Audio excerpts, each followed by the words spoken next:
जय श्री कृष्ण। भगवद गीता के द्वितीय अध्याय का श्लोक 59।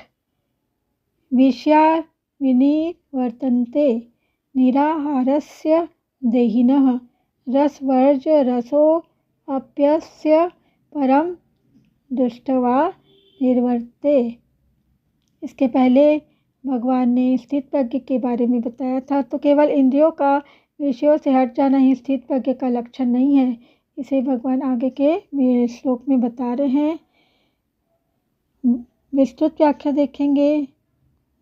निराहारी इंद्रियों को विषयों से हटाने वाले मनुष्य के भी विषय तो निवृत्त हो जाते हैं, पर रस जो है वो निवृत्त नहीं होता, परंतु परमात्मा तत्व का अनुभव होने से स्थित प्रज्ञ मनुष्य का रस भी निवृत्त हो जाता है, अर्थात उसकी संसार में रस बुद्धि नहीं रहती है।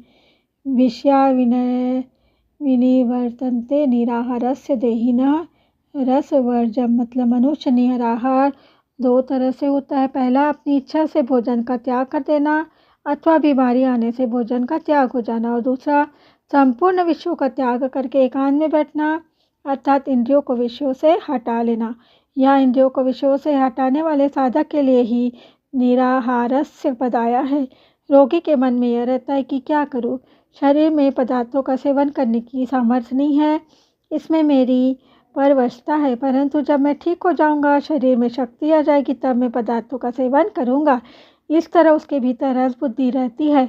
ऐसे ही इंद्रियों के विषयों से हटाने पर विषय तो निवृत्त हो जाते हैं, पर साधक के भीतर विषयों में जो रस बुद्धि सुख बुद्धि है वह जल्दी निवृत्त नहीं होती।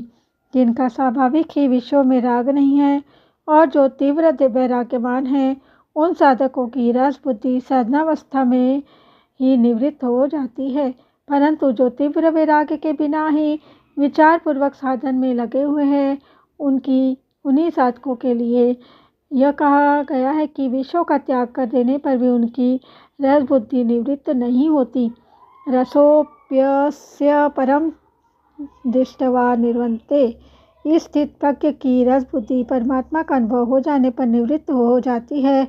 रस बुद्धि निवृत्त होने से वह स्थित प्रज्ञ हो ही जाता है, यह नियम नहीं है, परंतु स्थित प्रज्ञ होने से रस बुद्धि नहीं हो रहती, यह नियम है। रसोऽप्यस्य पद से यह तात्पर्य निकलता है कि रस बुद्धि साधक के अहंता में अर्थात मैंपन में रहती है। यही रस बुद्धि स्थूल रूप से राग का रूप धारण कर लेती है। अतः साधक को चाहिए कि वह अपनी अहंता से ही रस को निकाल दे कि मैं तो निष्काम हूँ, राग करना कामना करना मेरा काम नहीं है। इस प्रकार निष्काम भाव आ जाने से अथवा निष्काम होने का उद्देश्य होने से रस बुद्धि नहीं रहती और परमात्मा तत्व का अनुभव होने से रस की सर्वथा निवृत्ति हो जाती है। इस श्लोक का परिशिष्ट भाव है, भोगों की सत्ता और महत्ता मानने से अंतःकरण में भोगों के प्रति एक सूक्ष्म खिंचाव, प्रियता, मिठास पैदा होती है, उसका नाम रस है। किसी लोभी व्यक्ति को रुपये मिल जाए और कामी व्यक्ति को स्त्री मिल जाए तो भीतर ही भीतर एक खुशी आती है, यही रस है। भोग भोगने के बाद मनुष्य कहता है कि बड़ा मजा आया, यह उस रस की ही स्मृति है। यह रस अहम में रहता है। इसी रस का स्थूल रूप सुखासक्ति है। जब तक संयोगजन्य सुख में रस बुद्धि रहती है, तब तक प्रकृति तथा उसके कार्य मतलब क्रिया, पदार्थ और व्यक्ति की पराधीनता रहती ही है। रस बुद्धि निवृत्त होने पर पराधीनता सर्वथा मिट जाती है। भोगों के सुख की परवशता नहीं रहती, भीतर से भोगों की गुलामी नहीं रहती। जब तक अंतःकरण में किंचित मात्र भी भोगों की सत्ता और महत्ता रहती है, भोगों में रस बुद्धि रहती है, तब तक परमात्मा का अलौकिक रस प्रकट नहीं होता। परमात्मा के अलौकिक रस की तो बात ही क्या, परमात्मा की प्राप्ति करनी है यह निश्चय भी नहीं होता। बाहर से इंद्रियों का विषयों से संबंध विच्छेद करने पर अर्थात भोगों का त्याग करने पर भी भीतर से रस बुद्धि बनी रहती है।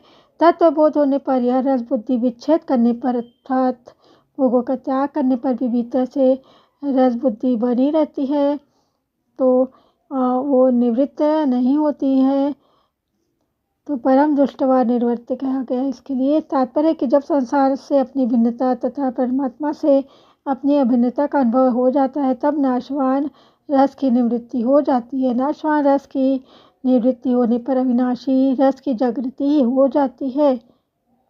तत्वबोध होने पर तो रस सर्वथा निवृत्त हो ही जाता है, पर तत्वबद्ध होने से पहले भी उसकी उपेक्षा से, विचार से, सत्संग से, संत कृपा से रस निवृत्त हो सकता है। जिनकी रस बुद्धि निवृत्त हो चुकी है, ऐसे तत्वज्ञ महापुरुष के संग से भी रस निवृत्त हो सकता है। कर्म योग, ज्ञान योग तथा भक्ति योग तीनों साधनों से नाशवान रस की निवृत्ति हो जाती है। जो कर्म योग में सेवा का रस, ज्ञान योग में तत्व के अनुभव का रस और भक्ति योग में प्रेम का रस मिलने लगता है, तो नाशवान रस स्वतः छूटता चला जाता है। जैसे बचपन में खिलौनों में रस मिलता था, पर बड़े होने पर उपयोग में रस मिलने लगता है, तब खिलौनों का रस स्वतः छूट जाता है। ऐसे ही साधक का रस मिलने पर भोगों का रस स्वतः छूट जाता है। रस बुद्धि के रहते हुए जब भोगों की प्राप्ति होती है, तब मनुष्य चित्त पिघल जाता है तथा वह भोगों के वशीभूत हो जाता है। परंतु रस बुद्धि निवृत्त होने के बाद जब भोगों की प्राप्ति होती है, तब तत्व के महापुरुष के चित्त में किंचित मात्र भी कोई विकार नहीं होता। उसके भीतर ऐसी वृत्ति पैदा नहीं होती जिससे भोग उसको अपनी ओर खींच सके। जैसे पशु के आगे रुपयों की थैली रख दे तो उसमें जो है लोभ वृत्ति पैदा नहीं होती, और सुंदर स्त्री को देखकर उसमें काम वृत्ति पैदा नहीं होती। पशु तो रुपयों और स्त्री को जानता नहीं, पर तब तक ये महापुरुष रुपयों को भी जानता है और स्त्री को भी, फिर भी उसमें लोभ वृत्ति और काम वृत्ति पैदा नहीं होती। जैसे हम अंगुली से शरीर के किसी अंग को खुजलाते हैं, तो खुजली मिटने पर अंगुली में कोई फर्क नहीं पड़ता, कोई विकृति नहीं आती। ऐसे ही इंद्रियों में विषयों का सेवन होने पर भी तत्वज्ञ के चित्त में कोई विकार नहीं आता, वह जो कत्यो निर्विकार रहता है। कारण कि रस बुद्धि निवृत्त हो जाने से वह अपने सुख के लिए किसी विषय में प्रवृत्त होता ही नहीं। उसकी प्रत्येक प्रवृत्ति दूसरों के हित और सुख के लिए ही होती है। अपने सुख के लिए किया गया विषयों का चिंतन भी पतन करने वाला हो जाता है, और अपने सुख के लिए न किया गया विषयों का सेवन भी बंधन कारक नहीं होता। नाशवान रस तात्कालिक होता है, अधिक देर नहीं ठहरता। स्त्री, रुपया आदि की प्राप्ति के समय जो रस आता है वह बाद में नहीं रहता। भोजन के मिलने पर जो रस आता है वह प्रत्येक ग्रास से कम होते होते अंत में सर्वथा मिट जाता है। भोजन से अरुचि पैदा हो जाती है, परंतु अविनाशी रस कभी कम नहीं होता, प्रत्युत जो कत्यो बना रहता है। नाशवान रस का भोग करने से परिणाम में जड़ता, अभाव, शोक, रोग, भय, उद्वेग आदि अनेक विकार पैदा होते हैं।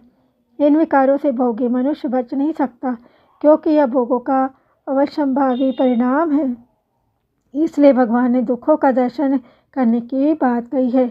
दुख दोषानुदर्शनम, कामादि दोषों से मुक्त होने पर ही मनुष्य अपने कल्याण का आचरण करता है।